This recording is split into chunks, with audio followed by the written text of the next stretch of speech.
There is one piece that changed everything in my technique, and it might do the same for you. It helped me improve 9 things, and in this video I will walk you through each of them step by step. Make sure that you watch until the end, because I will be sharing few bonus tips which made a big difference for me. This piece is study number 1 by Heitor Villa-Lobos. But why? Isn't this just arpeggio repeated like for 2 or 3 minutes in one pattern? Well, by underestimating this piece, some guitarists may make a big mistake. It is in fact a multi-dimensional composition, which can teach you really a lot, and I myself spent more than 15 years practicing it. And I still do. So the thing number 1, which you can improve by practicing this piece, is obviously arpeggio, because the study is written on arpeggio technique. The thing is, it's a not quite usual arpeggio, like you can see in Giuliani or Paganini, where the arpeggio repeats itself up and down like this, and the pattern goes on, but it's rather much more sophisticated pattern, which looks like this.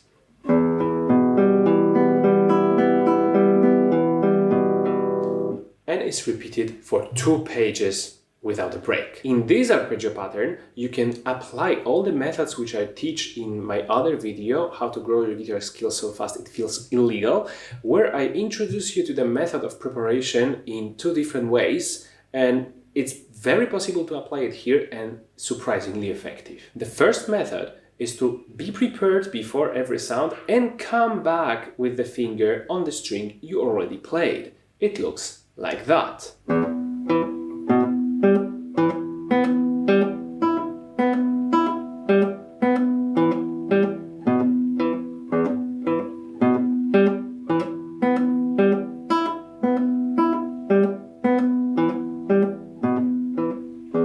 And the second method of preparation is preparing only the next sound you're about to play. So after playing first note, you immediately prepare the second note. After playing the second note, you immediately prepare the third note, and so on. And it looks like this.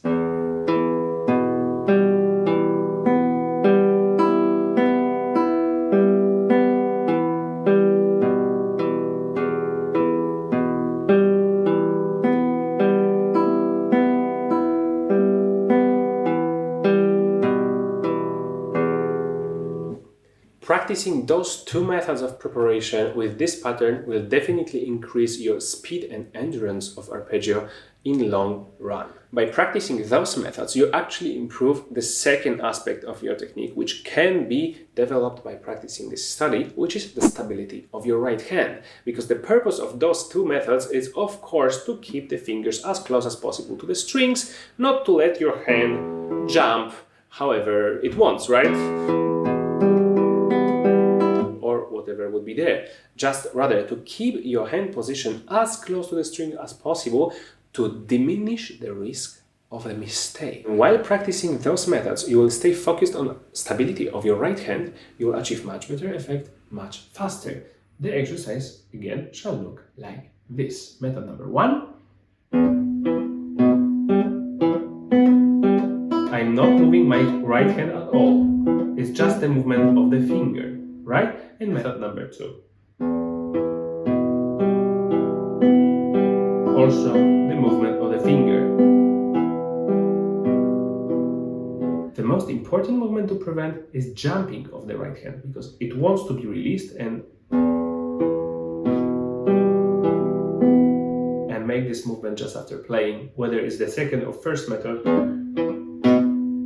it wants to jump, because the quick contraction of the muscles causes jumping, right? So we try to control it, so only finger move. And then you train the muscles, so the faster you will play, the more you will depend on what you've practiced. The technical aspect number 3, which you can improve by practicing this piece, is balance of your fingers' power. How do you practice that? It's either accents or dotted rhythms. Accents will help you balance the power of your finger in terms of the volume. So, for example, let's say we will accent the 3rd string while we play, right? So 3rd string is played solely in this fingering by the 1st finger, and it will sound like this.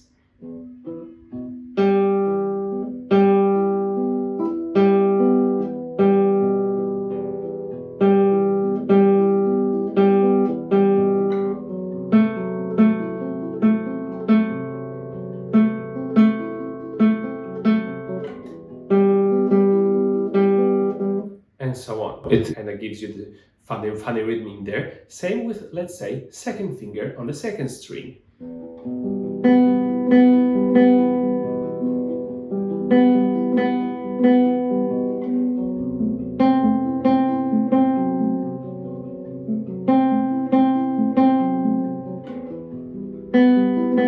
And so on. Same with the third finger on the first string, like that.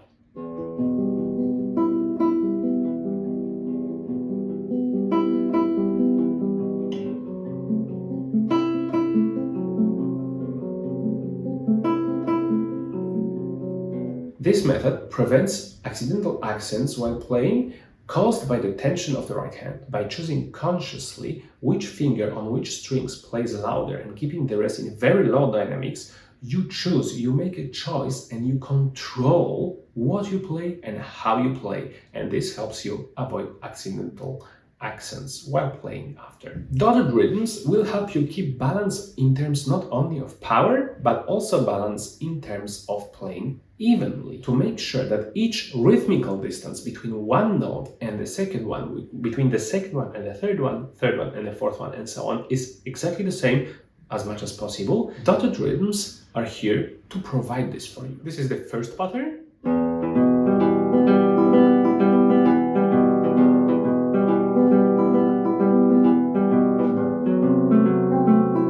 And so on. And this is the second pattern.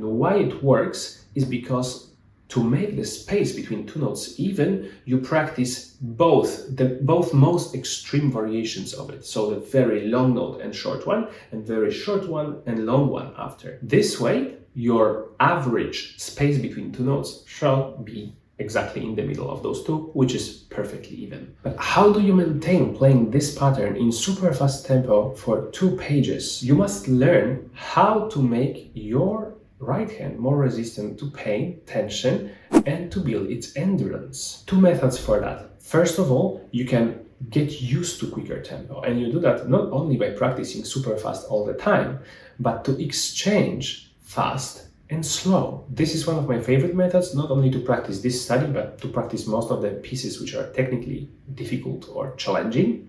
And it's called grouping. So basically exchange the groups of fast and slow notes or slow and fast notes. It looks like that. In the beginning, I like to start with groups of 4 notes. So 4 fast, 4 slow, for example.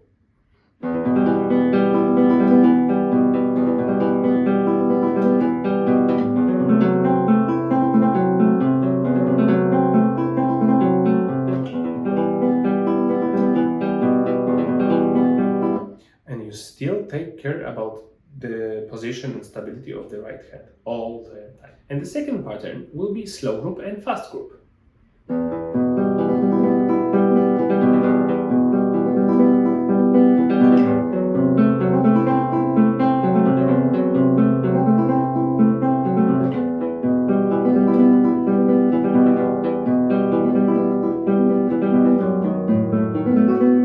And so on. Of course, when you play this piece for a little longer, feel free to speed up and use those methods in really quicker tempo, like that.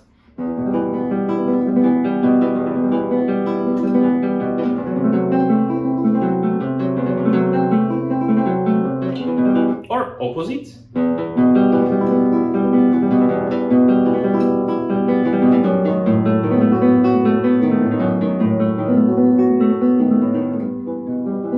And so on. And then, of course, you can extend the groups from 4 notes to 8 notes. So, for example, 8 notes fast and 8 notes slow.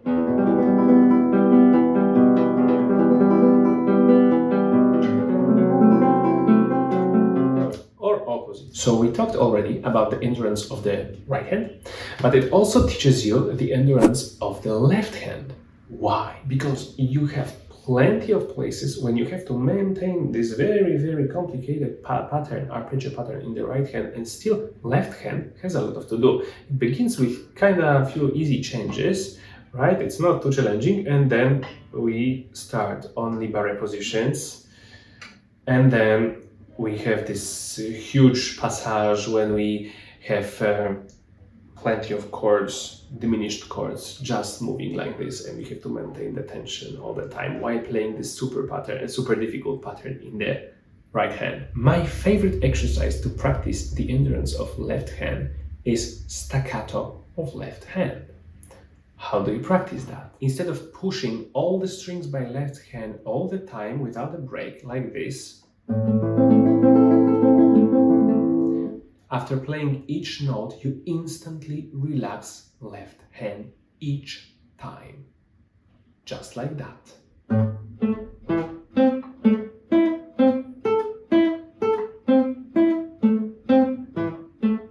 So you provide momentary tension and as big amount of relaxation as possible. To be honest, this was very, very fast to practice this exercise. When I was starting, I was doing that more in this tempo.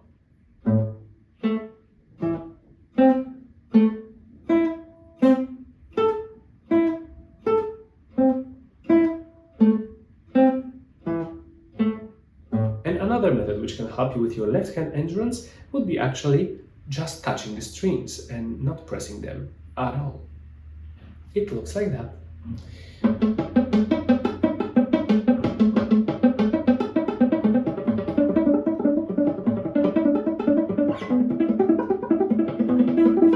And this way you are able to focus on changing position, jumps, and being very precise, but you don't need to waste your power all the time. And this exercise is extremely useful when you plan to practice this study, for example, 15 times in a row in different variations of your preparation of arpeggio or grouping methods or dotted rhythms or something.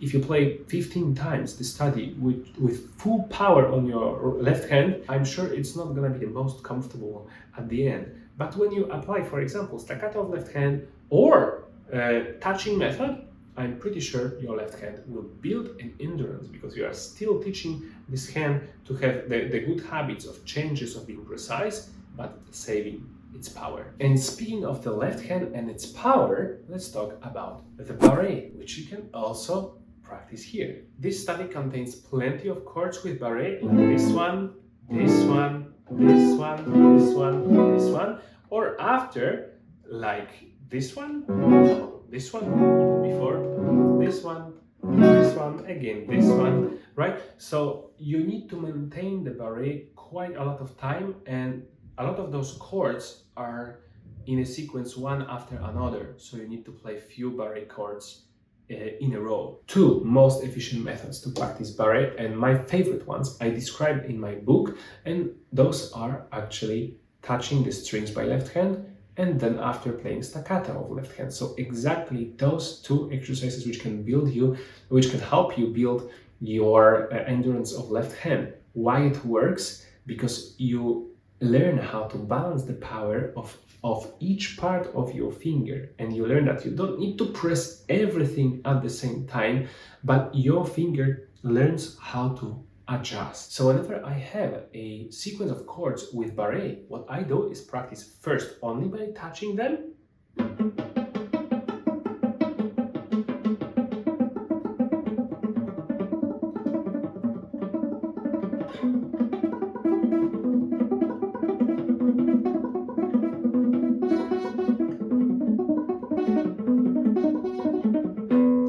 and then slowly with staccato of left hand to provide momentary tension, just like this.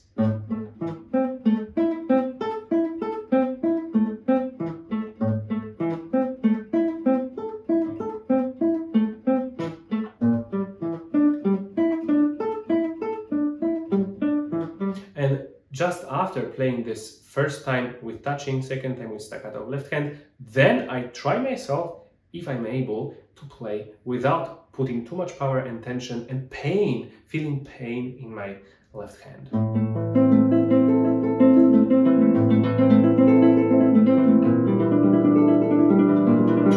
And if I'm able to provide the clean sound. So I mentioned before also about this place when we have a sequence of diminished chords descending here. And if you paid attention, you could hear this sound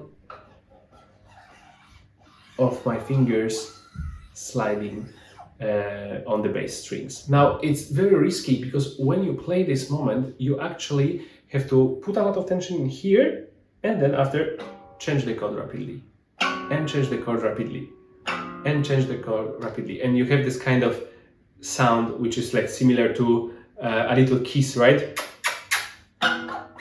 And it's not very elegant, and there is a very easy method how to prevent it. The most obvious method would be just to bring your fingers up while changing the chord, and bring your fingers up while changing the chord, etc. The problem is, while playing this very challenging arpeggio pattern in the right hand, we don't have really a lot of time to bring fingers up and then move the hand and bring them down to perform those three actions, right? Because it would be really difficult to do.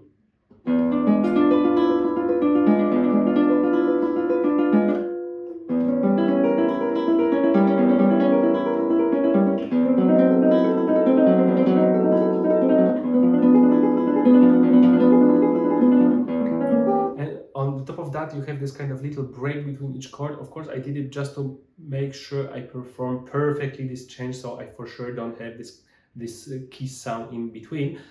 Probably I could master it even more, but why to bother if there is a method which is much simpler? So the method is, instead of pushing your fingers all the time with the angle of 90 degrees to the fingerboard, like this, when you do the movement, it will be sounding very disgusting all the time. But when you change the angle like that, when you lay your fingers a little bit on the strings, look what happens. You almost do not have a sound. And then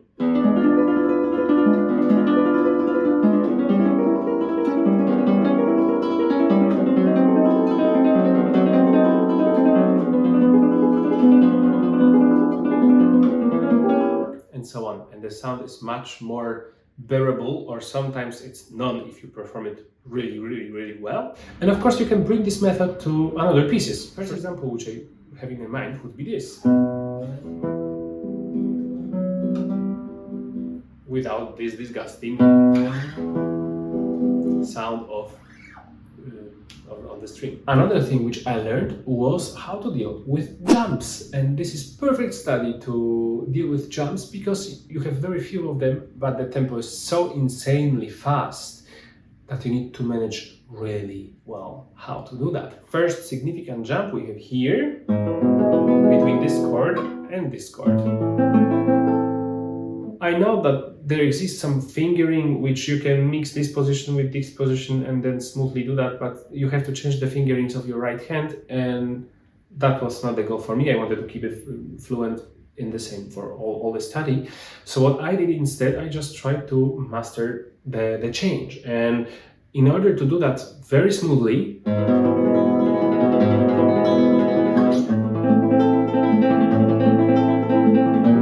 first, when I have the previous chord and I still put the tension on the strings, I first relax. Second, I go to the second chord, I change the fingers, but this is crucial and super important, all at the same time, not one by one. So all fingers at the same time go here, instead of doing this, that the first barre and then those fingers, no. So first, relaxation. Second, all the fingers at the same time go here. Don't push. Third is press. And fourth is play. And if you do that really a lot of times, your hand will gain this automatic movement to this very position, and to another one, to another one, to another one, to another one, to another one, etc. And each position I practice like that actually, but I had a lot of time because I practiced this piece for more than 15 years. So. But to be honest, this method doesn't take a lot of time. I would say after 3-4 days, it basically becomes a habit if you practice this every day and frequently. And the thing number one, which you can improve while practicing this study, is obviously playing slurs, hammers up here.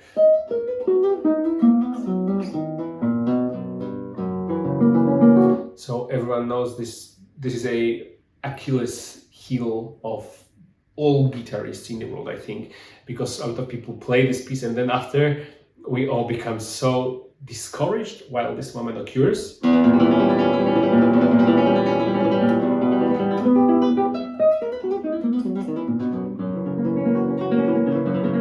So few things are very important. First of all is a small movement and preparation. So you get as close to the strings as possible, not here, but here.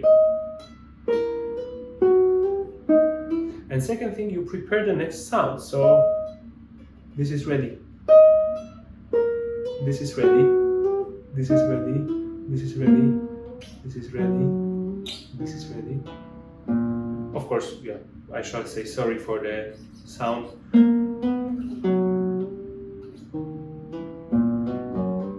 Right? Of course, you can combine those methods with the preventing of the noise. Second thing what I like to do here is to practice dotted rhythm, but only the one version with long note and a short note. Why? To prevent this effect, which is unfortunately quite common in the guitar world. So I practice like this. And then the effect is right, and I do not have the problem to play evenly. And now bonus tips which changed my perception of this piece and in general playing. So I suffered from a lot of right hand tension while playing this study because I was really pushing hard the tempo forward to be really fast. But I noticed that here in the upper part, in the upper strings, my tension is caused. So it's usually not by playing here on the basses, but here, because those fingers are weaker, so I need to compensate with power. They're weaker than thumb, right? So I need to compensate with adding more power, and I got really tensed. The huge change for me was reversing the pattern of this arpeggio. So I played it from up to down instead of opposite, so I could manage to balance the power better.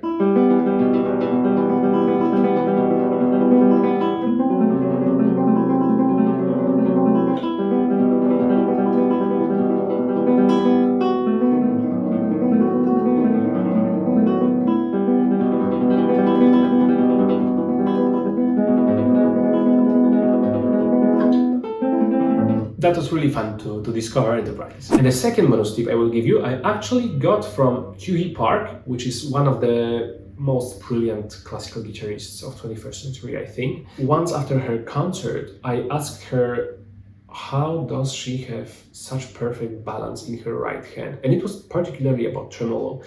And I asked her, like, how do you practice that? Because I cannot. I just struggle with so much tension, and you are so relaxed and you play so amazingly, and so like, wow.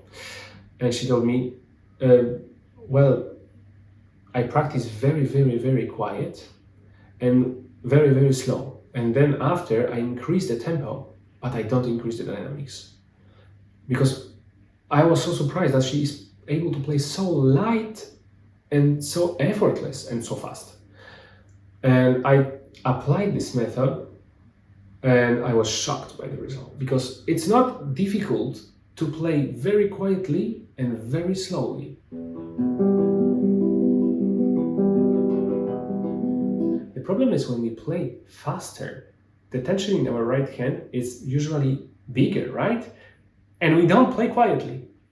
But when you keep the same dynamics in a faster tempo, a little faster, and then a little faster, and then a little faster, and then you achieve fast,